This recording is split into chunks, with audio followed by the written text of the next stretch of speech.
सांप आया डस लिया। जब सांप ने डसा पैर नहीं हिलाया, आपने जंबिश तक नहीं दी कहीं मुस्तफा की नींद में खलल ना पड़ जाए, कहीं नींद में खलल ना आ जाए। जब आंसू टपके और मुस्तफा के रुखसार पे गिरे, आका करीम ने आंख खोली, अबू बकर क्या बात है? तो ये भी तो कह सकते थे आका लगता है किसी चीज ने काट लिया है, लेकिन बात करने का अदब देखिए। सरकार अबू बकर सिद्दीक कहते हैं फिदा का भी उम्मी या रसूल अल्लाह, आका मेरे माँ बाप आप पे कुर्बान हो जाए। पहले ये तमहीद बांधी जा रही है बात से, ये नहीं कहा जा रहा है आका जान को खतरा हो गया है। कहते हैं फिदा का भी उम्मी या रसूल अल्लाह, आका मेरे माँ बाप आप क्या हो गया है? का सरकार लगता है मुझे सांप ने डस लिया है।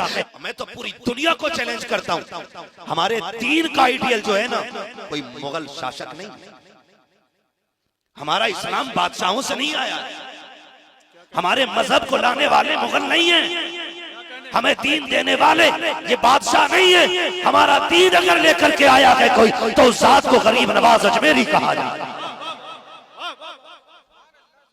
हमारे मजहब को समझने के लिए किसी मुगल की जिंदगी, किसी बादशाह की जिंदगी उखाड़ोगे तुम? ये सिखाते हमें दीन।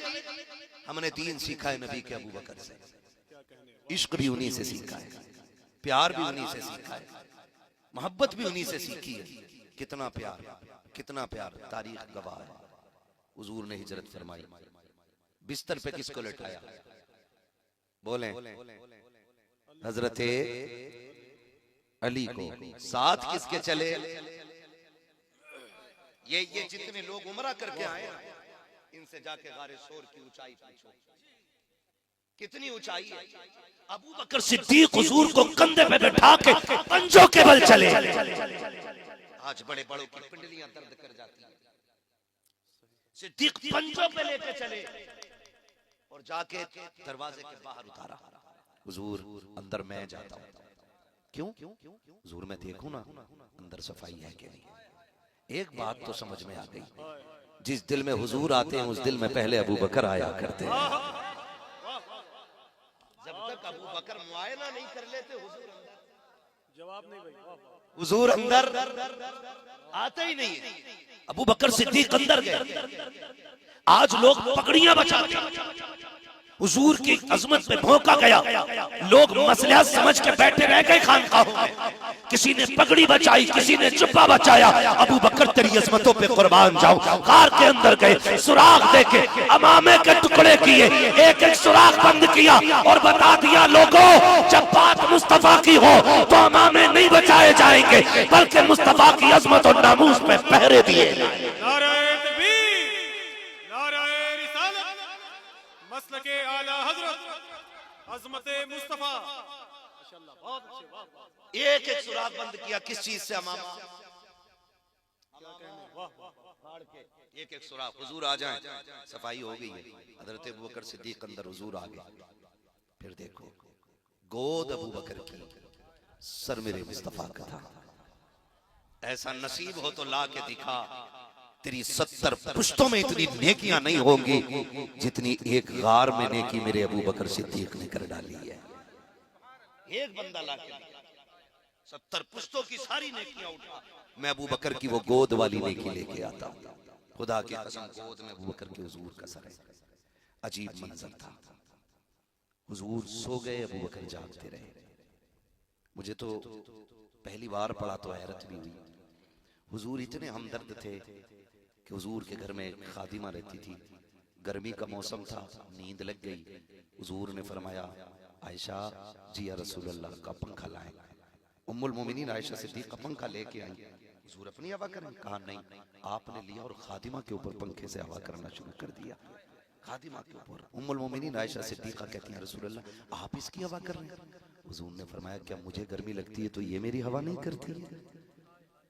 इस अखलाक का पैका जो खातिमा की अपने हाथ से पंखे से हवा करे, आज वो सो गया, अबू बकर जागा। या रसूलल्लाह राज क्या है? एक दिन मैंने पूछा था ना, अबू बकर तेरी ख्वाहिश क्या क्या है?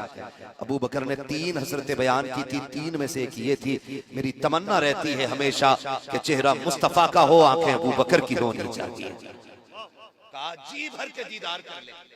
आज जी भर के दीदार कर ले, जी भर के दीदार कर ले।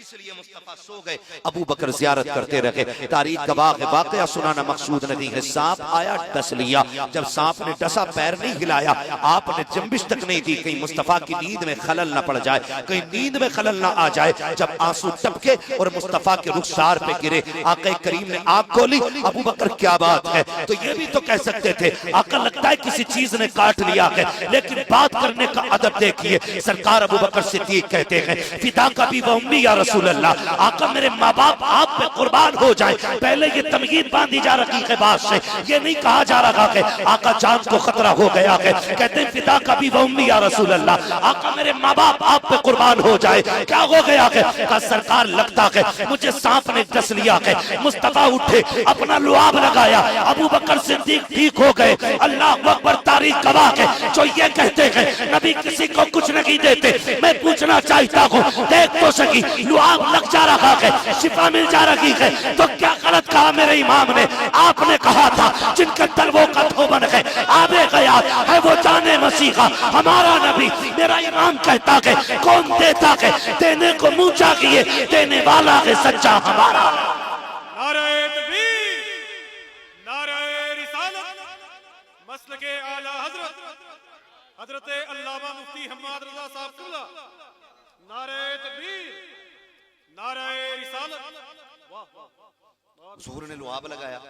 ठीक, अगली बात कर लूं अगर इजाजत हो। करम फरमाए। थके तो नहीं है ना अभी, थके तो नहीं है अभी। बात मैं हुजूर के अबू बकर पे कर रहा हूं। जितना हो पाएगा वक्त के अंदर रह के मैं उतनी बात कर लेता हूं।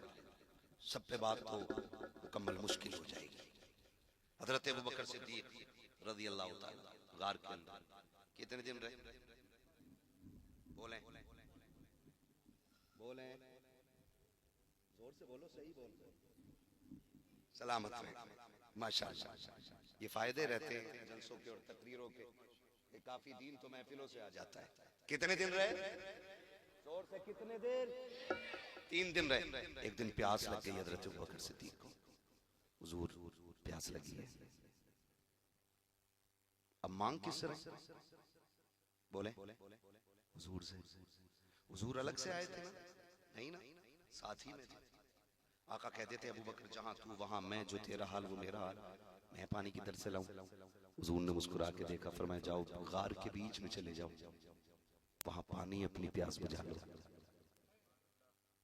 गार साफ की थी हजरत अबू बकर सिद्दीक ने, और पानी पूछ रहे हुजूर से, और आका बता भी दे। तो अबू बकर सिद्दीक ये भी तो कह सकते थे हुजूर मैं और आप ही हैं, मैंने सफाई की पूरी गार की और पानी किधर, लेकिन सहाबी थे, उन्हें पता था तुम्हारे मुंह से जो निकली वो बात होके रही।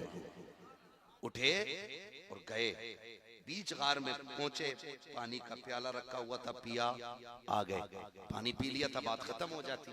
भाई मुझे हजरत भेजे कि जाइए खाना खा के आ जाइए, मैं आ जाऊं, खा लिया, फिर ये तो नहीं पूछेंगे ना बताइए खाया कि नहीं खाया, क्योंकि भेजा ही इन्होंने। अब हुजूर क्या कहते हैं, बात खत्म हो जानी थी। अबू बकर पी लिया पानी का, जी या रसूलुल्लाह का, था कैसा? ये क्यों पूछ रहे था कैसा? इसका मतलब कुछ नया था, तभी तो पूछा गया था कैसा पानी। अबू बकर सिद्दीक कहते हुजूर मैंने उसे हाथ लगाया तो बर्फ की तरह ठंडा था। हुजूर मैंने उसको करीब किया ना और देखा ना तो दूध से ज्यादा सफेद, और जब मुंह के करीब लाया उसकी महक थी मुश्क से ज्यादा तेज, होठों से लगाया तो मिठास शहद से ज्यादा थी। अब आका क्या कहते हैं, मुकर पता है पानी कहां से आया था? कहते हैं अल्लाह व रसूलुहु आलम, अल्लाह जाने या उसका रसूल जाने, मैं पी के आ गया, मैं पी के आ गया। हुजूर मुझे नहीं पता, आप बताएं। आका फरमाते अबू बकर रब ने तेरे लिए ये जन्नत से प्याला भेज दिया था। अब मुझे ये बताइए, जो मुस्तफा का यारे गार भी हो, मुस्तफा का यारे मजार भी हो, और जिसको मुस्तफा जिंदगी में जन्नत के हौज़े कौसर के प्याले अता कर दे, जो उन्हें जहन्नमी कहे वो जन्नती कैसे हो सकता है? हो सकता है? वो पक्का जहन्नमी है जो नबी के अबू बकर को जहन्नमी कह के पुकारे। होश कर, तुझे ख्वाब में एक दिन हुजूर दिख जाए तो पूरी जिंदगी ख्वाब बताता है मेरे ख्वाब में हुजूर आए थे, और अबू बकर वो है जिसके दरवाजे पे दूल्हा बन के मेरा नबी खुद चल बगर हो रहा। औकात में रहने की आदत चाहिए। बहुत अच्छे, वाह वाह, ये अबू बकर सिद्दीक की शान। बात अगर करता तो बड़ा वक्त लगता। सुभान अल्लाह। हजरत अबू बकर सिद्दीक हर काम में सबसे पहल करते हैं, सबसे आगे हजरत अबू बकर सिद्दीक रहते हैं। वुजू का मसला है, हुजूर को पहले वुजू के लिए पानी आप पेश कर, हुजूर को नमाज पढ़नी है, अबू बकर सिद्दीक पहले इंतजाम कर रहे हैं हर जगह। तो हजरत अली के भाई थे, हजरत मुस्लिम, हजरत अकील, हजरत अकील हजरत अली के भाई। एक वो नए नए ईमान लेके आए, उन्होंने सोचा हर मामले में अबू बकर जीत जाते, एक बार मैं इनसे जीतूंगा। ये सोच के ना, हसद नहीं था उनमें, रश्क था, और चाहते थे कि हम आगे निकले नेकी करने में एक दूसरे से। हसद आज हो गया है, बिल्डिंग बन कैसे गई, नीचे वाला रद्दा निकलेगा कैसे। मौलाना ने मोटरसाइकिल ले ली, तनख्वाह घटा दो, लग रहा ज्यादा बचने लगा। ये आज के दौर में, लेकिन वहां ऐसा नहीं, वहां ये था कि नहीं मैं पहल करूंगा, ये नेकी मुझे पहले करनी है। ये सोच करके ना हजरत अकील मस्जिद में आके देखा, सोच रहे थे हुजूर के पीछे, जस्ट पीछे हजरत अबू बकर खड़े होते थे।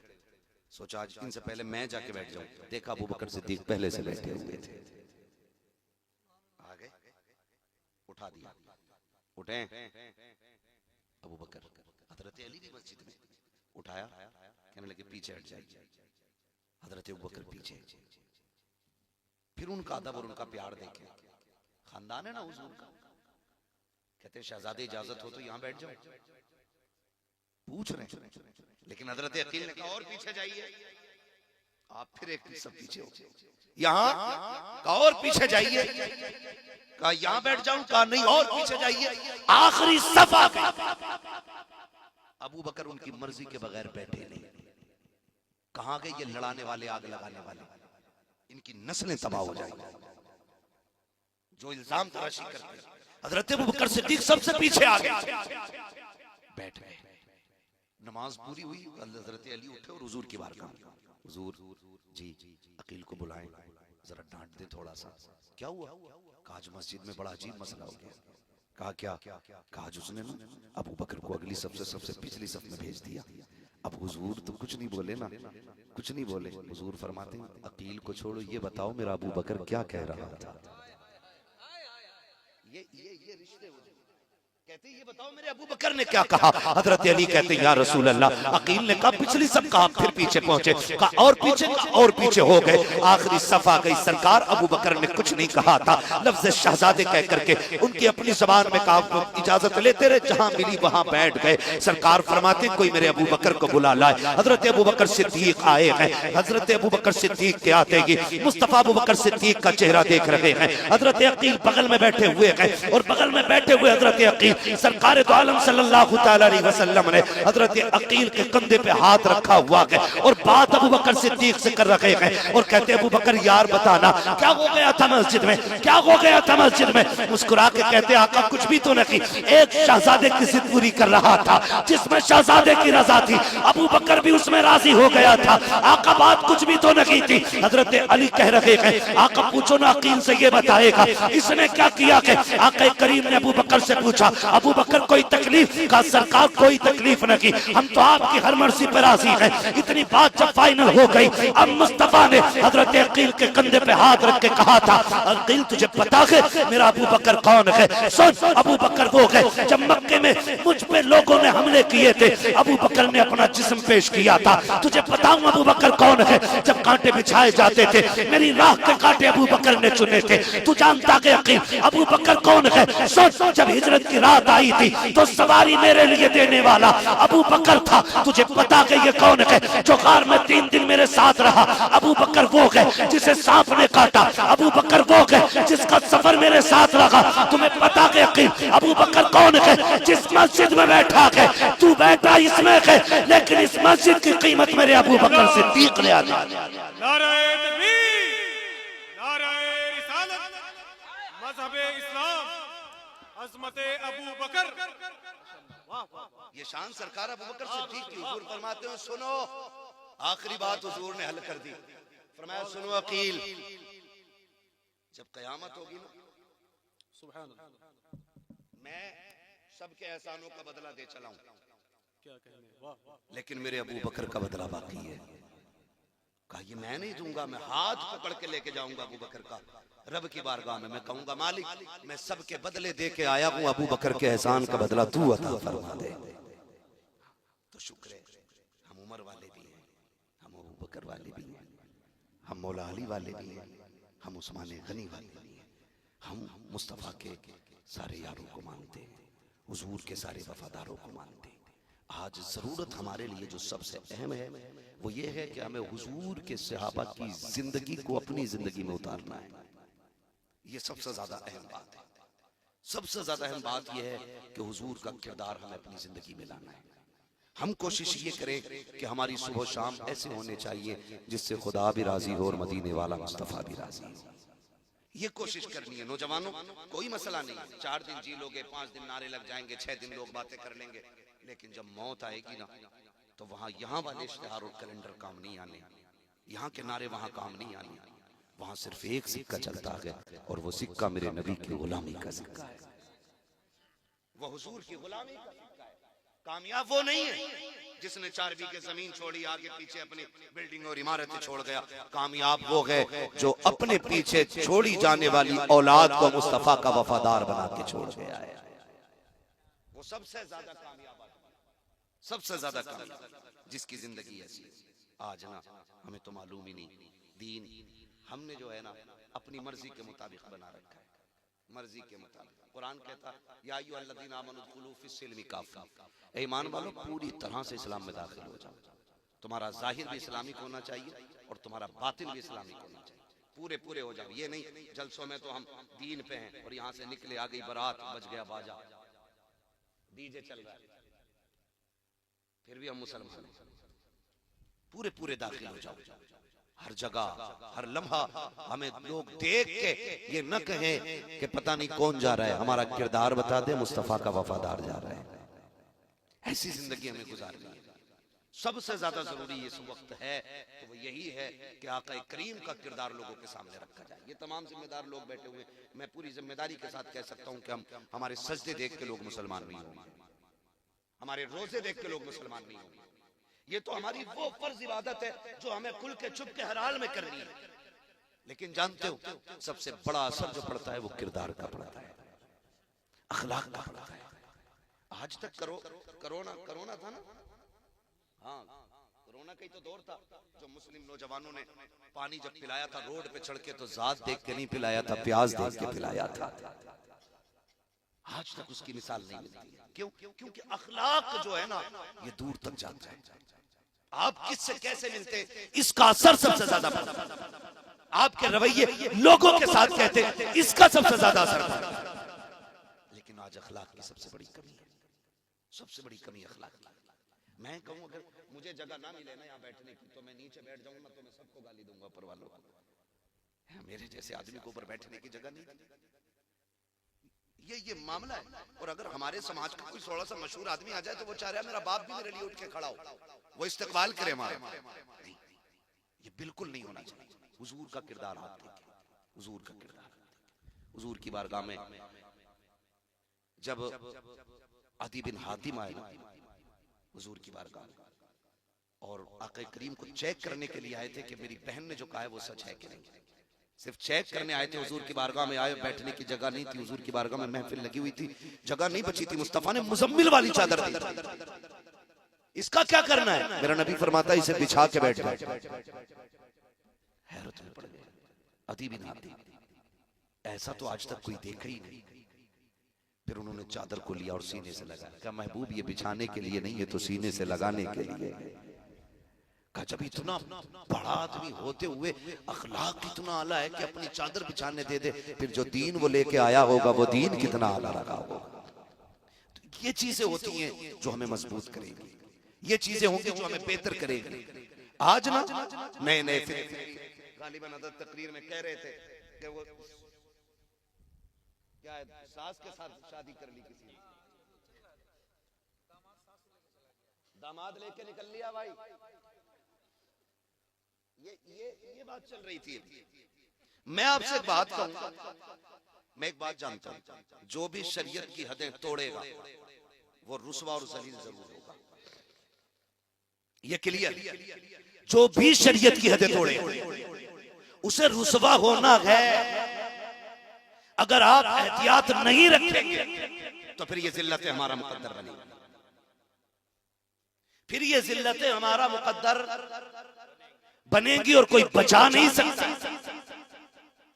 बड़ी अच्छी बात कही थी हमने, करोड़ों रुपए मज़ारों में तो लगा लिए, गुंबद भी हमने बना लिए, संगे मरमर भी हमने बना लगाए, लेकिन अपनी कौम को एक ऐसा इदारा नहीं दे पाए जिसमें बेटियों की भी इज्जतें महफूज रह सके और बेटों की जिंदगियां महफूज रह सके। ये सबसे बड़ा फुकदान हमारी कौम का, ये सबसे बड़ा नुकसान हमारी कौम को पहुंचा है।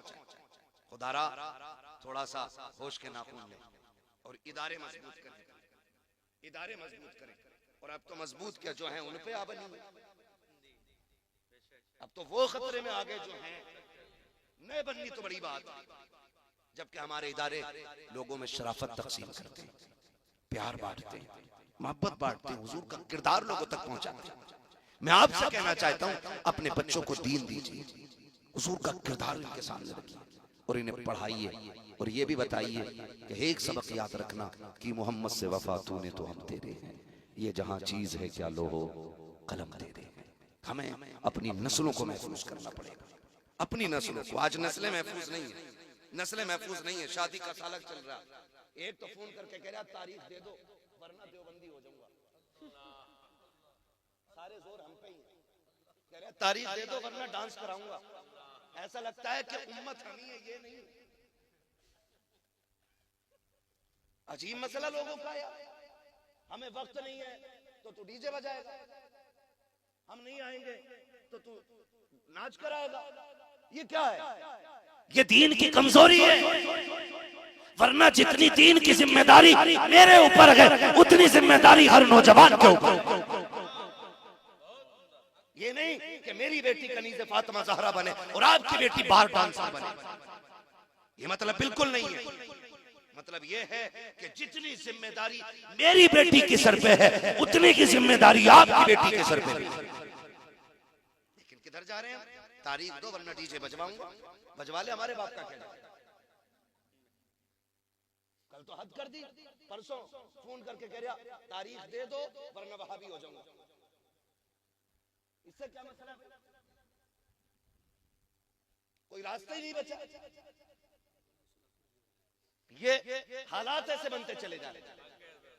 दीन को पहचानिए, दीन की जिम्मेदारी हर बंदे के सर के ऊपर है। हर किसी को जवाब देना दीन का काम कितना करके आए, काम कितना करके आए। शान मोहम्मद साहब आपने जलसा किया है ना, महराज साहब आपने महफिल सजाई थी, इतने मेहमानों का इंतजाम एहतमाम किया था। सारे काम सिर्फ यही करेंगे तो फिर सुभान अल्लाह कहने का हक कम से कम आने वालों का तो बनता है कि नहीं बनता है? वो भी यही कहेंगे। लोग कहेंगे नहीं नहीं ये तो सबका बनता है, ठीक है ना। तो आपसे मैं इतनी गुजारिश करना चाहता हूँ, खुदारा घरों के हालात बेहतर करें और बेटियों से जाके बता दें मर्दों से ज्यादा बेटियों का दुरुस्त होना जरूरी है। समझ रहे हैं? मर्द 98% नेक हो तो बीवी का 99 नहीं बल्कि 100% नेक होना जरूरी है। इसलिए कि बच्चों के साथ बाप कम रहता है, माँ ज्यादा रहता है। बाप का असर बच्चे पे कम और माँ का असर कैसा होता है ये तो आप भी जानते होंगे ना। ये कोई मैं आसमान के ऊपर की बात थोड़ी बता रहा हूँ। और बच्चों की तबीयत जो माइल होती है माँ की तरफ ज्यादा होती है। आप देखो तलाक बीवी लेती है ना तो बच्चे माँ की तरफ भागते हैं कि रहना माँ के साथ। क्यों? क्योंकि उनकी तबीयत का मैलान होता कि माँ की तरफ ज्यादा है। तो बाप से ज्यादा माँ का नेक होना जरूरी है। और जबकि अब्बा का 12 घंटे कमाने में गुजरता है, अम्मा के 6 घंटे मोबाइल पे गुजर रहा है। हाँ, सीरियल कज़ा नहीं हो सकता इसका।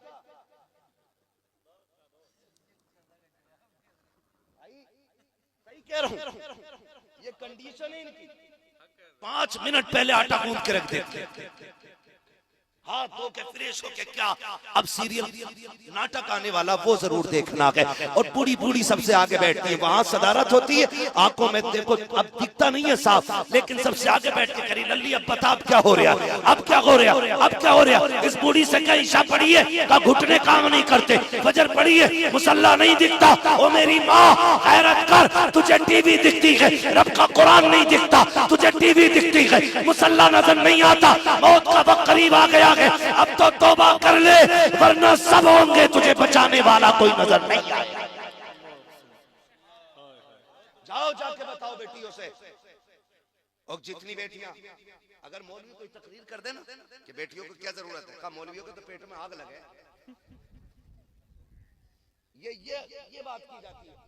और कुछ कहते ना इनकी सोच गंदी है मौलवियों की, इनका दिमाग वहां चला गया जो हम सोचते नहीं, ये बातें लोग करते हैं। हाथ जोड़ के कहता हूं अगर इस्लाम ने पर्दे का हुक्म दिया है तो शक नहीं किया आप पे, शक नहीं किया कि अगर शक की बुनियाद पे पर्दे का हुक्म होता ना तो मेरा नबी अपनी फातिमा से ज्यादा किस पे यकीन करता था। बताओ कोई, मेरे नबी को अपनी आयशा से ज्यादा किस पे भरोसा, जिसकी तहारत में जिसकी पाकीज़गी में रब ने कुरान में आयतें नाज़िल की, उससे ज्यादा पारसा को। लेकिन जानते हो आज कह दो ना कि भाई बेटियों को पर्दे में रखो, मौलवी की सोच ही गलत, ये तो सोचते ही गलत नहीं सोचते। मेरे लाल मेरे साथ रह के देख 8 दिन कितने आके 3 बजे कहते हैं रात से बेटी 2:30 बजे से गायब है, तावीज दे दो लौट के आ जाए, कोई कहता फजर में चली गई है, कोई कहता 3 बजे चली गई है। हाथ जोड़ के कहता हूँ ये जो भाग रही है ना 3 बजे 2 बजे 8 बजे रात में उठ के कहता किसी को पता न चल जाए, ये वो जूता तेरे मुंह पे लग गया है कि इसे छुपाए नहीं छुपाया जा सकता है। और तुम क्या समझते हो एक रात का तावीज भागी हुई बेटी को ले आएगा, जिसकी जिंदगी में आग लगाई तुमने 18 साल तक हो, उसे 3 मिनट का तावीज सवार नहीं सकता है। जिसको 25 साल तुमने ढंग से बिगाड़ा हो उसे मौलवी की 2 मिनट की दुआ नहीं सवार सकती है। जिसकी जिंदगी को तुमने 25 साल तक तहस-नहस करके रखा हो उसे मौलवी का तावीज नहीं बचाएगा। अगर बेटियां बचानी है तो बेटियों को किरदार फातिमा पढ़ा लो, खुदा की कसम तावीज हो न हो खातून जन्नत का किरदार तेरी भी इज्जत बचा लेगा, तेरी बेटी की भी इज्जत बचा लेगा। नारे तकबीर, नारे रिसालत, कह रहे बड़ा भरोसा बेटी पे, वह भरोसा हमें भी है अपनी बेटी पे, भरोसा हमें भी है बीवी पे, लेकिन शरीयत हमें हुक्म देती है ना पर्दा पर्दा पर्दा। तो हमने अगर कलमा पढ़ा है तो इतने आजाद नहीं कि अपनी मर्जी से जिए, फिर पर्दे को अहमियत दो, पर्दे को अहमियत दो। जरा खुद बताओ, दिल पे हाथ रख के जो सवाल करने लगा हूं, बताओ जो बच्ची तुम्हें नकाब में दिखती है दिल से उसकी इज्जत करने को जी चाहता है कि नहीं? हाथ उठा के बताएं कितने लोगों का जी चाहता है कि इसकी इज्जत की जाए। ये तो हर शख्स की कहानी, मिंबर वाले नहीं, स्कूल वाले भी, खेत वाले भी, सब ये समझते हैं कि पर्दे वाली बेटियां इज्जत वाली बेटियां होती हैं। फिर जरा ये बताओ जब तुम्हें नकाब वाली कोई भी बच्ची का जी चाहता है ये इज्जतदार है, तो फिर हमारी अपनी बच्चियां पर्दे में क्यों नहीं है? क्या जरूरत पड़ी है उन्हें मोबाइल देने की? क्या जरूरत पड़ गई थी? उनका बिजनेस है क्या है? आग जो लगाई है ना हजरत, ये ऑनलाइन तालीम जब से आई है इसने हमारी बेटियों का बेड़ा गर्क करके रख दिया। मैं अगर कहूँ आपको मसला कि आला हज़रत का नारा लगाओ, कसम से कलेजे फाड़ के हम लोग नारा लगाते हैं। अजमेर वाले का नाम का नारा कलेजे फाड़ के लगाते हैं। हुजूर क़यामत में अगर पूछेंगे सुन बिल्डिंग तूने बनाई थी बच्ची की तालीम के लिए, कोई इदारे बनाए थे? कोई जवाब होगा इसका? आज बेपर्दगी आम हो गई है। शादी में चले जाओ तो गैरतमंद आदमी किसी शादी में 5 मिनट खड़ा नहीं हो सकता है। ये हया वालों की बात कर रहा हूँ, बेगैरतों की तो कोई बात ही नहीं है। ये तो जहां चाहो वहां खड़े हो जाए बेगैरत को, लेकिन गैरत वालों की बात कर रहा हूँ। एक गैरतदार बंदा ना शादी में 10 मिनट नहीं रुक सकता, क्योंकि वहां हया शर्म पर्दा सबका जनाजा निकल गया, कुछ नहीं बचा। ये कंडीशन हमारी। काश मुझे उस बच्ची के जूते मिल जाएं जिसने फिलिस्तीन में इंटरव्यू देते वक्त ये कहा था, उससे जो पूछा गया था कि तुम हर वक्त नकाब में रहती हो, उसने कहा जी जागती नहीं, हम तो सोते भी हैं तो नकाब पहन के जूते। अल्लाह करे काश उस बच्ची के अगर जूते मिल जाए ना। बड़ी प्यारी बात उसने कही थी, हम नकाब पहन के इसलिए सोते कि पता नहीं दुश्मन का कब बम और गोली आए और हमें जिंदगी से आजाद कर जाए। कहीं ऐसा ना हो कि जब मलबे से लोग हमें तलाश कर रहे हों तो हमारा जिस्म बेपर्दा पड़ा हो। कहीं इसलिए नकाब पहन के सोते हैं, अगर मर भी जाएं, हमारी लाशें भी निकाली जाएं तो पर्दे के साथ लाशें निकल के आए। इनकी गोद में पैदा होते हैं अल्लाह के शेर। ऐसी माओ का मुकद्दर है कि अल्लाह इनको सलाहुद्दीन जैसे बेटे दे रहा है। आज का हाल कह के तो दिखाइए, जरा दुपट्टा ही रख ले सर पे, करी ओढ़ के देखो, 3 मिनट पता चल जाएगा कितनी गर्मी हो रही है। ये आदमी को उड़ा देगा। बराबरी चल रही है। वो फिलिस्तीन की बच्ची जो कह रही थी कि हम सोते भी हैं तो नकाब पहन के सोते हैं, इससे सबक सीखना चाहिए मेरी बेटियों को। याद रखिएगा, जमीन अच्छी होती है तो फसल अच्छी होती है, माँ अच्छी होती है तो नस्ल अच्छी। खाली नारों से काम चलने वाला नहीं, हमें अखलाकी तौर पे भी बेहतर होना पड़ेगा। अखलाकी तौर पे सबको मौत आनी है ना, जिसे नहीं आनी है वो कतई ना बोले भाई। और हमारे लिए भी कहीं से ले आना आवे हयात ढूंढ के, तुम्हारे साथ हम भी जी लेंगे। मौत आनी है नहीं, सबको आनी है ना, तो काम ऐसे कर जाओ कि कब्र में शान से जाओ। हुजूर का दौर है, बच्ची ये शोहर आ गया, शोहर गया किसी काम से परदेस, जाते जाते उसने कह दिया मेरी इजाजत के बगैर घर से कदम न निकालना। वो तो चला गया। कुछ दिन गुजरे थे, सगा भाई आ गया। कौन है? का भाई तेरा। दरवाजा खोला, भाई कैसे आए? का बाप की तबीयत खराब है, चल तुझे बुलाया है। उसने कहा मैं चल तो जाती लेकिन शोहर की इजाजत नहीं है। उसने कहा बाप की लम्हा जिंदगी के आखिरी है, चलना भाई, वो तुझे देखना चाहते हैं, चलना बहन। भाई ने कहा, उसने कहा नहीं, एक रास्ता है, हुजूर से पूछ लो, अगर वो इजाजत दे देंगे तो फिर मैं चलने के लिए तैयार हो जाऊंगी। भाई गया हुजूर की चौखट पे, आका मेरी बहन है और शोहर ऐसे से कह के चला गया, आप इजाजत दें तो ले जाऊं। मुस्तफा कहते हैं जिसे शोहर ने इजाजत नहीं दी उसे मोहम्मद भी इजाजत नहीं देगा। आज मुझे बताओ तो सही हो। कहती है तू रोक के दिखाइए, रोक के दिखाइए, खा लेगा क्या रोटी? डर के मारे वो जबरदस्ती इजाजत ले ले ले। यहाँ इतने प्रदर्शन करके हम एक बात गवर्नमेंट से नहीं मनवा पा रहे, वो खाली बस रोटी का एक दाना दिया और बंदा के ठीक है भाई ले ये बैग तेरा, ये कंडीशन। औरत क्या कहती है? हुजूर अगर इजाजत दें तो मैं चली जाऊं। आका के इरशाद करीम में आना, अगर शोहर ने इजाजत नहीं दिया तो फिर मैं भी इजाजत नहीं दे सकता। ये मुस्तफा ने कहा। कुछ दिन फिर भाई आया, क्या आप क्या हुआ? का बाप का इंतकाल हो गया, अब तो चल का भी नहीं जा सकती, कोई सूरत हो तो फिर मुझे दिखा दिया जाए। जनाजा तैयार हुआ, बेटी के दरवाजे पे आ गया। जब बेटी के दरवाजे पे आया, भाई ने कहा तो चेहरा देख ले, का बाहर नहीं आ सकती, अंदर लेके आओ। जैसे जनाजा बाप का अंदर आया ना तो बेटी बेटी हुआ करती है। बाप के चेहरे से कफन हटाया, माथा चूम के रोने लग गई। चंद आंसू बाप के चेहरे पे गिरे और उसके बाद नजर उठा के कहा मालिक तू जानता है ना इससे मेरा रिश्ता क्या? ये मेरा बाप है, इससे मेरा खूनी रिश्ता है, इसके जरिए मैं दुनिया में आई हूँ। लेकिन मेरे परवरदिगार, मैंने तेरी शरीयत के लिए अपने बाप की ज़ियारत तक को ठुकरा दिया है। अल्लाह अगर तू मेरे इस अमल से राजी है तो मेरे बाप की मग़फ़िरत फरमा दे। इधर जनाजा उठा है, उधर मुस्तफा की आंख में आंसू आ गए। आका से सहाबा ने कहा आप क्यों रोए? सरकार कहते जाओ उस बेटी को खुशखबरी दे दो, अल्लाह ने इस अमल के बदले में उसके बाप को जन्नती बना डाला। अगर बेटियां पारसा होती है तो अल्लाह बाप को जन्नती बना दे। क्या बनेगा उन अब्बा का जिन्होंने मार्केट से वो सूट ला के दिया कि जिसको पहने और बेपहने में कोई फर्क नहीं होता है। इसलिए हर बंदा जिम्मेदार है, पर्दे को लाजिम करो। और बेटियों से सिर्फ एक बात कह दो, ये जो जिंदगी है ना, ये जिंदगी में आने का मतलब है अल्लाह रसूल की रजा, अल्लाह रसूल की रजा।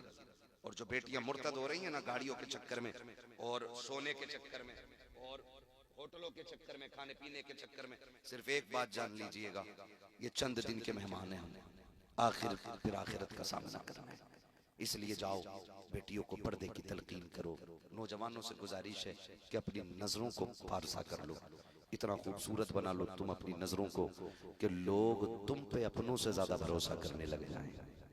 ये दौर भी इस्लाम ने देखा है, ये दौर भी देखा कि गैर मुसलमानों पे इतना भरोसा करते थे कि बेटियां उनके हवाले कर जाते, बेटियां उनके हवाले कर जाते, हम परदेश जा रहे हैं बेटी आपके हवाले। लेकिन आज दौर कैसा है, हमारी बेटियां हम ही से महफूज नहीं है, हम किससे बात करें, हम किससे करें? खुदारा आप नजरों की हिफाजत करें और अपने आप को इतना बदल दें, इतना बदल दें कि लोग यकीन करने पर मजबूर हो जाएं कि मुसलमान से ज्यादा पारसा कोई कौम नहीं हुआ करती है। करेंगे इंशाअल्लाह। अपने मेरे कहने से आप वली नहीं हो जाएंगे, आपके कहने से मैं वली नहीं हो जाऊंगा। ये जो अंदर बैठा है ना सबसे बड़ा मुफ्ती, इससे पूछा करो हम कैसे हैं। खुद से पूछ मैं कैसा हूं, ये बताएगा हम कैसे हैं। आप मेरी तारीफ कर दें तो इससे मेरे रुतबे बुलंद नहीं होंगे, आप मुझे गाली दे दें तो मैं घट नहीं जाऊंगा। बात ये है कि ये बताता असल क्या है। इसलिए हर बंदा अपना मुहासबा करे, अपने आप को बेहतर करे। फरमाया गया ईमान वालों पूरे पूरे इस्लाम में दाखिल हो जाओ, पूरे पूरे इस्लाम में दाखिल होना है। हमें अपना जाहिर भी हुजूर की पसंद के मुताबिक करना है और अपने बातिन को भी हुजूर की पसंद के मुताबिक करना है। ये कोशिश कीजिएगा। शादी ब्याह होंगे तो अब डीजे वीजे बजता तो नहीं है, नहीं बचता है ना, खुदा सलामत रखे। और जहां जहां जिसकी रिश्तेदारी हो वहां तक ये पैगाम पहुंचना चाहिए कि हम हुजूर के निकाह को सुन्नत समझते हैं और उस सुन्नत को हम इस तरह से राइज करते हैं कि कोई भी काम शरीयत के खिलाफ हमारे घरों में नहीं होता है। ये पैगाम वहां तक पहुंचना चाहिए जहां जहां आप जाते हो, जिससे आप मिलते हो। और तब्दीली इतनी लाइए, इतनी तब्दीली लाइए कि अब कम से कम ये कहना ना पड़े न समझोगे तो मिट जाओगे हिंदी मुसलमानों, तुम्हारी दास्तान तक भी ना होगी दास्तानों में। कितनी बातें हम आपसे बहुत ज्यादा नहीं कह पा रहे हैं, बस आपसे इतनी गुजारिश है। हम जो बैत अक़दस का मसला है, उस मसले में जो हाल इस वक्त गजा का है, वहाँ के बच्चे और बच्चियों का है, हम उनके लिए कुछ भी नहीं कर सकते तो दुआ जरूर कर सकते हैं। उनके लिए खास करके दुआ करें, खास करके दुआ करें। खास करके वो किसी ने ना एक कुत्ते को ना शीशा खिला दिया था कि काटे, पूरी कौम ने बैठ के लिखा था किसी एक नौजवान के ऊपर कि देखिए इंसानियत को शर्मिंदा कर दिया, जानवर के साथ ये किया, जानवर के साथ ये किया। सब लिखने पे आ गए थे, लेकिन आज फिलिस्तीन पे कोई लिखने को तैयार नहीं, लिखने को तैयार नहीं। मैं अगर अपने मन की बात करूं ना, मेरा मन चाहता ही नहीं है उन शायरों को सुनूं जिनकी जबान पे फिलिस्तीन का तराना रहा। ये मैं अपनी बात कर रहा हूं। मैं समझता हूं इससे बेहतर सिर्फ कुरान सुनो, जिनकी जबान पे फिलिस्तीन का तज़किरा ना हो उन्हें सुनने का भी हक नहीं है। वो खतीब जो सिर्फ अपनी तकरीर के जोहर दिखाएं, उनके भी बात में सुनने को बिल्कुल रवादार नहीं हो। बात उसकी होगी जो खुदा के दीन की बात करेगा। अब अगर डर है तो डरिए, अगर हमारे मुकद्दर में फांसी है तो हम मरने के लिए तैयार हैं। कम से कम फिलिस्तीन के लिए दुआ करें। कुछ नहीं कर सकते तो दुआ करें, और दुआ के बाद अगला काम क्या करना है, वो चीज जो भी है जो इजराइल के कारखाने से बन के आ रही है उसका सख्त बाइकाट किया गया। हो सकता कोई अक्लमंद यहाँ बैठा हो, क्या करें, क्या फर्क पड़ेगा था, एक दो आदमी ना पिएगा तो। हमें फर्क से मतलब नहीं है, हमें मतलब उससे है हम उन कुत्तों की कोई भी चीज नहीं लेंगे जिनके हाथ बैत अक़दस के मुहाफिजों के खून में भीगे हुए हैं। हमें मतलब इस बात से, मतलब इस बात से। वो एक बच्ची को देख रहा था, मैं सोचता हूँ कहीं ऐसा ना हो। एक साहब ने मुझे बताया, माफ कीजिएगा अगर किसी को कड़वी लग जाए बात, उम्रे पे एक साहब गए, वो लौट के आए, मैंने उनसे कहा कोई बात बताओ, उन्होंने बातें बताई, उन्होंने कहा बड़ा अच्छा लगता होगा, सारी बातें अच्छी होती, कहा एक बात में बड़ी कमी लगी। मैंने कहा क्या? उन्होंने कहा खाना बहुत फेंका जाता है। तो मैं सोच के ना पसीना आ गया। मैंने कहा अगर कयामत में हुजूर ने पूछ लिया तुम मेरे मदीने में चक्कर लगा रहे थे और क्विंटलों खाना फेंक देते थे, जबकि मेरे मस्जिद अक्सा के गिरदो रवाह में रहने वाले मुजाहिदीन एक दाने को तरस रहे थे, तो जहन्नम में जाने के लिए इतना ही सवाल काफी हो जाएगा। सीधी सी बात, दर्द पैदा करो दिल में, दर्द।